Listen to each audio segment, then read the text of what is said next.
This video contains mature themes and content that may not be suitable for all viewers. Viewer discretion is advised. We talk about this running a train at a swingers party by 11 men. That's a lie too. That's some shit.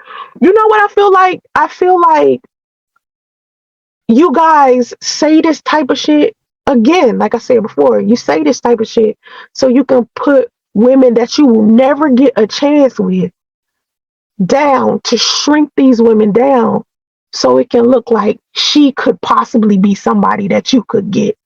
If she let 11 men run a train on her at a swingers party, then she definitely let my dusty ass hit. No, no, I didn't let 11 men run a train on me at a swingers party. Okay, that never happened. Okay, it never happened. And I'm pretty sure I told this story, but I'll give you a condensed version of this story. All right. I met a guy. He was a Mason. All right. That Mason was in a relationship with somebody who cheated on him. She was a flight attendant. She cheated on him. He and I started off as friends first, and then it evolved into something else. I initiated it. From the beginning, when we started dealing with each other, he led me to believe that he was in an open relationship with her and that she knew that he was going to swingers parties. He would ask me to go to the swingers parties with him, and I would look at him like he was fucking crazy. It took him months to get me to finally go to one with him. All right. He told me beforehand that he wanted to introduce me to some people that he wanted me to get down with at the party. We all came together. One of them was a minister. Yeah. One of them was a minister. Yeah. And I forgot who the other one was. He was just like one of his friends. I don't know what he did for a living. So anyway, this was like a fantasy of Mr. Mason's. Okay? He had been asking me to do this. He wanted me to have a threesome with two men in front of him. He had been asking me. So because he had fulfilled my fantasies and was great in bed and was a good friend to me and somebody that I genuinely cared for and loved, and I knew he cared for me because we would just spend time talking a lot. I knew a lot about him. Okay? I cared for him as a friend. So when he asked me to participate in it, I was like, why not? You know, let me go ahead and give it a shot. I want to explore my sexuality. I've always been the good girl inside of the relationship. I always get my ass cheated on all the time. Let me open up my mind to another way to handle things. Let me open up my mind to being poly. He kept pushing polyamory on me. So I was like, all right, let me open my mind to being poly. We go to the swingers party. We set some rules. The rules were don't separate in the party and don't kiss anybody. Okay? We get to the party. All right? I allowed the two dudes that he brought to go ahead and we did our thing in front of him. Other people were watching. Okay? By this time, I think I maybe had 2 drinks. By this time, he had Mr. Mason. I don't know. He had to have like 10 or 11 by then. He was so drunk by then. Ain't no telling what he thought was happening. I get up, I go to the bathroom after the shit is over. Not the party, but after my experience was over. I had never had, a threesome with 2 men before. That was my first time. So I was in the bathroom reflecting on my experience, and I was like, I don't like this. I probably never do this again because I didn't like it. I was like, nah, I'm good on that. But I explored it. I got to experience it. I go to the bathroom. I come out the bathroom. Mr. Mason is having a oral sex contest on 3 women laying on the floor with their legs open. He's having a contest. And I'm looking confused. Like, I thought you said don't put your mouth on anyone.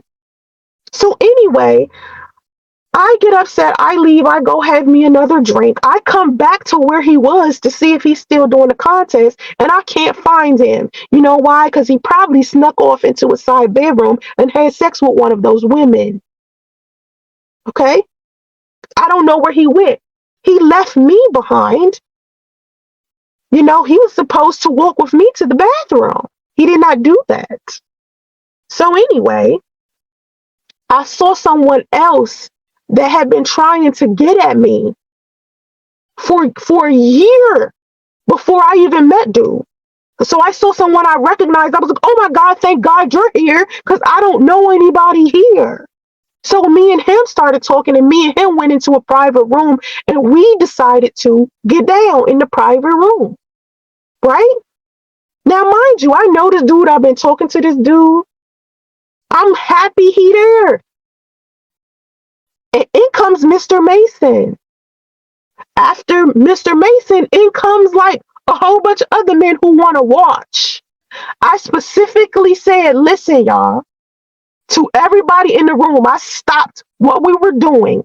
And I said, listen, I want to let y'all know why it's all of y'all up in here watching, that the only 2 men that I'm going to sit here and deal with is Mr. Mason and this guy right here that I'm sitting next to. After that, I'm done with this. I let them know from jump, okay? Because I knew what I was doing. You understand? That's what happened. So no 11 men didn't, run a train on me at a party.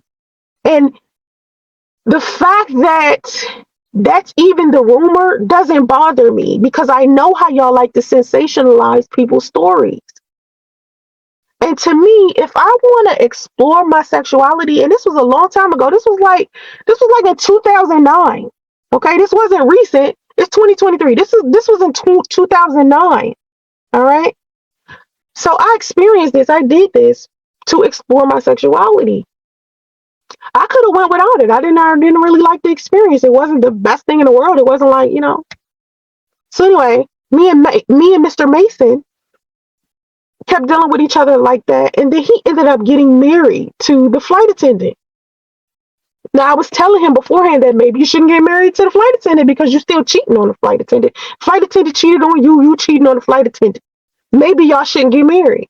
He got married to her anyway. They ended up getting a divorce. He ended up remarrying his first wife. So he's like 2 or 3 wives or some shit like that. He's a very promiscuous dude.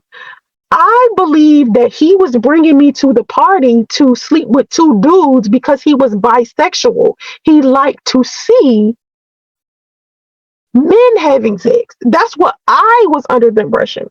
So I wasn't trying to judge him. I was just trying to be open to the situation. So to me, I thought he was just this bisexual dude who wanted to try some shit. Okay?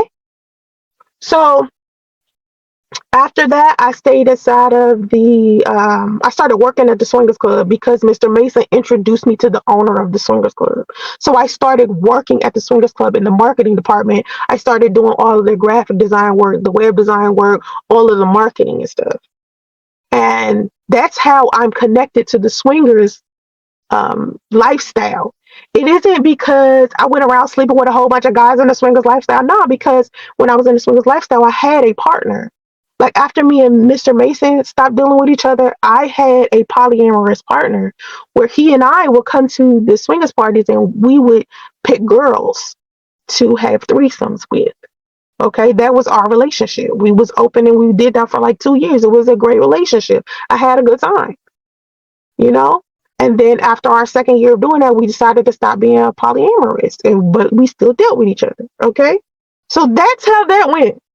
But y'all want it to be more than what it is. Y'all want it to be more negative or more, I don't know. You just want it to be more than what it is because the regular story is not that entertaining to y'all, I guess. Like what really happened is not that entertaining to y'all. Like me just saying, hey, I was a woman who explored my sexuality and, I decided to be poly and shit. That's not enough for y'all. Y'all want it to be, oh, she swung on the chandelier and hopped on 11 dicks and, ridiculousness, right? And it just not the story. I'm sorry. For you to engage in a sexual experience like that to satisfy your partner says a lot about how far your love would extend for a spouse. I respect it heavily. Yeah, I really was like, that's my nigga. You know what I'm saying? Like, Mr. Mason, I was like, this my nigga. We used to sit and talk and laugh so much. Like, oh my God, he was so good in bed. Like, it was perfect. You know what I'm saying? He wasn't even like a super duper, like super duper attractive. He was overweight, but I totally fuck with this dude. Like, first of all, his personality was great. He was funny. We used to just talk. You know what I mean? I just really vibed with him. But we also used to drink a lot. You know what I mean? So he was just like my buddy. Like, I really needed him. I had just got out of a bad relationship. I was going through something. He was right there. He was right there. And it was just, I felt good being around him. So when he said he had a sexual fantasy, I was like, okay, all right. At first, I was like, man, I'm not doing that. But then after a while, it was just like, this is my dude, man. Like, all right, let's do it. Let's do it. You know?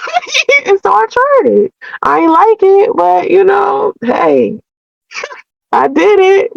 At least I can say I did it. I tried it. I ain't like it. You feel me? So anyway,